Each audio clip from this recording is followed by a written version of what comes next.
Hi friends. आज हम भाषा शिक्षण के सिद्धांत का अभ्यास प्रश्न करेंगे। कल के वीडियो में हमने इसका थ्योरी पार्ट्स किया था। अगर आप लोगों ने वो वीडियो नहीं देखा है तो प्लेलिस्ट में जाके देख लेना। और नेक्स्ट वीडियो किस टॉपिक में होना चाहिए ये कमेंट करके आप लोग बता सकते हैं। और अब तक चैनल को सब्सक्राइब नहीं किया है तो चैनल को सब्सक्राइब कर लेना, क्योंकि रेगुलरली प्रैक्टिस क्वेश्चन के साथ साथ हम थ्योरी पार्ट्स भी कर रहे हैं, जिससे आप लोग की तैयारी और बेहतर हो सकती है। चलिए शुरुआत करते हैं फर्स्ट क्वेश्चन से।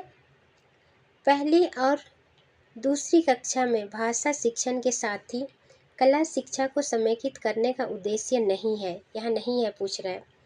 पहला, चित्रों के माध्यम से अभिव्यक्ति का विकास। दूसरा, बच्चों द्वारा आनंद की प्राप्ति। तीसरा, बच्चों के लेखन में परिपक्वता लाना। चौथा, बच्चों की रचनात्मकता का विकास। तो इसका सही आंसर हो जाएगा चौथा, बच्चों की रचनात्मकता का विकास। नेक्स्ट क्वेश्चन है, भाषा की कक्षा में यह आवश्यक है कि पहला, भाषा शिक्षक भाषा का पूर्ण ज्ञाता हो। दूसरा, भाषा शिक्षक बच्चों के उच्चारणगत शुद्धता पर विशेष ध्यान दे। तीसरा, भाषा शिक्षक बच्चों की वर्तनी को बहुत कठोरता से ले। चौथा, स्वयं भाषा शिक्षक की भाषा प्रभावी हो।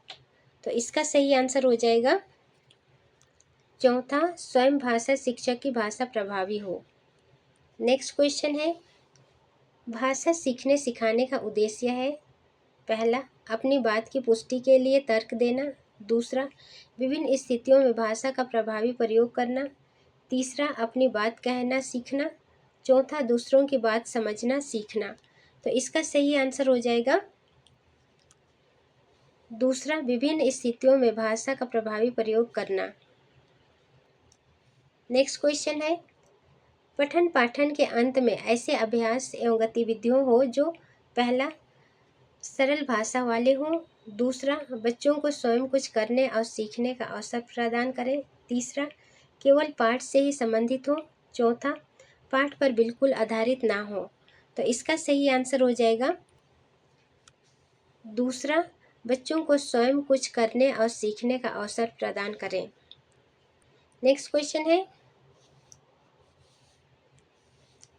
प्राथमिक स्तर पर बच्चों को भाषा सिखाने का सर्वोपरि उद्देश्य है। पहला, मुहावरे लोकोक्ति का ज्ञान प्राप्त करना। दूसरा, कहानी कविताओं को दोहराने की कुशलता का विकास करना।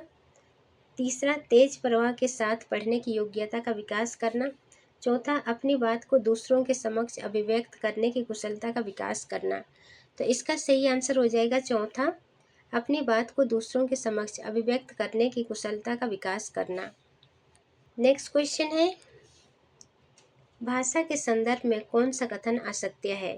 पहला, भाषा मनुष्यों के बीच परस्पर संवाद स्थापित करने का कार्य नहीं करती। दूसरा, भाषा ज्ञानार्जन का साधन है। तीसरा, भाषा सामाजिक अस्मिता का साधन है। चौथा, भाषा नियमबद्ध व्यवस्था है। तो इसका सही आंसर हो जाएगा पहला, भाषा मनुष्यों के बीच परस्पर संवाद स्थापित करने का कार्य नहीं करती।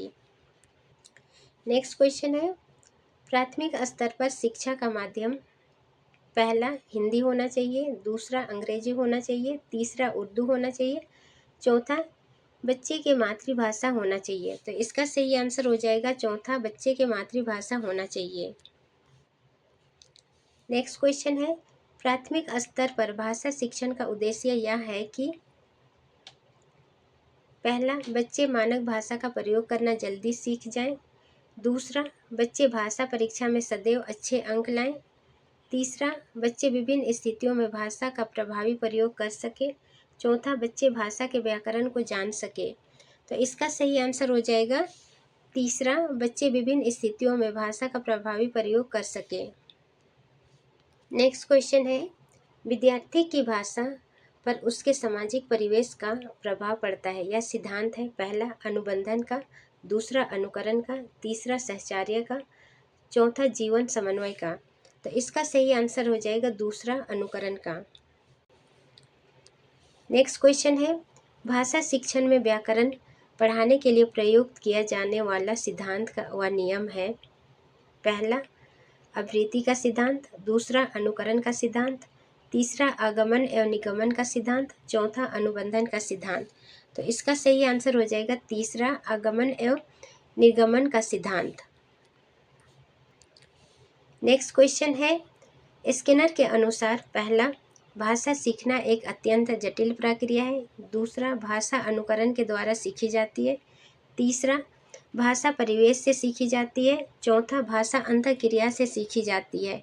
तो इसका सही आंसर हो जाएगा दूसरा, भाषा अनुकरण के द्वारा सीखी जाती है। नेक्स्ट क्वेश्चन है, कहानियाँ बच्चों के भाषा विकास में किस प्रकार सहायक है। पहला, ये भाषिक नियम ही सिखाती है। दूसरा, बच्चों के खाली समय का सदुपयोग करने में मदद करती है। तीसरा, ये पाठ्य पुस्तक का सबसे महत्वपूर्ण हिस्सा है। चौथा, ये बच्चों की कल्पना शक्ति, सृजनात्मकता और चिंतन को बढ़ावा देती है। तो इसका सही आंसर हो जाएगा चौथा, ये बच्चों की कल्पना शक्ति, सृजनात्मकता और चिंतन को बढ़ावा देती है। नेक्स्ट क्वेश्चन है, एक समावेशी कक्षा में कौन सा कथन भाषा शिक्षण के सिद्धांतों के प्रतिकूल है। पहला, व्याकरण के नियम सिखाने से बच्चों का भाषा विकास शीघ्रता से होगा। दूसरा, बच्चे परिवेश से प्राप्त भाषा को ग्रहण करते हुए भाषा प्रयोग के नियम बना सकते हैं। तीसरा, भाषा परिवेश में रहकर अर्जित की जाती है। चौथा, प्रिंट समृद्ध माहौल भाषा सीखने में सहायक होता है। तो इसका सही आंसर हो जाएगा पहला, व्याकरण के नियम सिखाने से बच्चों का भाषा विकास शीघ्रता होगा। नेक्स्ट क्वेश्चन है, संज्ञान के स्तर पर विकसित खाली स्थान अन्य भाषाओं में आसानी से अनुदित होती रहती है। पहला, ज्ञान क्षमता। दूसरा, व्याकरण क्षमता। तीसरा, तर्क क्षमता। चौथा, भाषा क्षमता। तो इसका सही आंसर हो जाएगा चौथा, भाषा क्षमता। नेक्स्ट क्वेश्चन है, किसी समावेशी कक्षा में कौन सा कथन भाषा शिक्षण के सिद्धांतों के अनुकूल है। पहला, प्रिंट समृद्ध माहौल भाषा सीखने में मदद करता है। दूसरा, बच्चे अपने अनुभवों के आधार पर भाषा नियम नहीं बना पाते। तीसरा, भाषा विद्यालय में रहकर अर्जित की जाती है। चौथा, व्याकरण के नियमों का ज्ञान भाषा विकास की गति त्वरित करती है। तो इसका सही आंसर हो जाएगा पहला, प्रिंट समृद्ध माहौल भाषा सीखने में मदद करता है। नेक्स्ट क्वेश्चन है, निम्नलिखित में से किसके द्वारा भाषा अर्जन उपकरण की अवधारणा की व्याख्या नहीं की गई है। पहला, बच्चे आकृति मूलक भाषा कैसे सीख लेते हैं। दूसरा, बच्चों का भाषिक उत्पाद उन्हें मिले भाषिक निवेश से अधिक क्यों होता है। तीसरा, बच्चे अपनी प्रथम भाषा कैसे सीखते हैं। चौथा, बच्चे 4-5 वर्षों की कम अवधि के भीतर कैसे भाषा सीखने योग्य बन जाते हैं। तो इसका सही आंसर हो जाएगा दूसरा, बच्चों का भाषिक उत्पाद उन्हें मिले भाषिक निवेश से अधिक क्यों होता है। आज का लास्ट क्वेश्चन है, निम्नलिखित में से कौन सा भाषाओं और बोलियों के बारे में भाषिक रूप से सही है।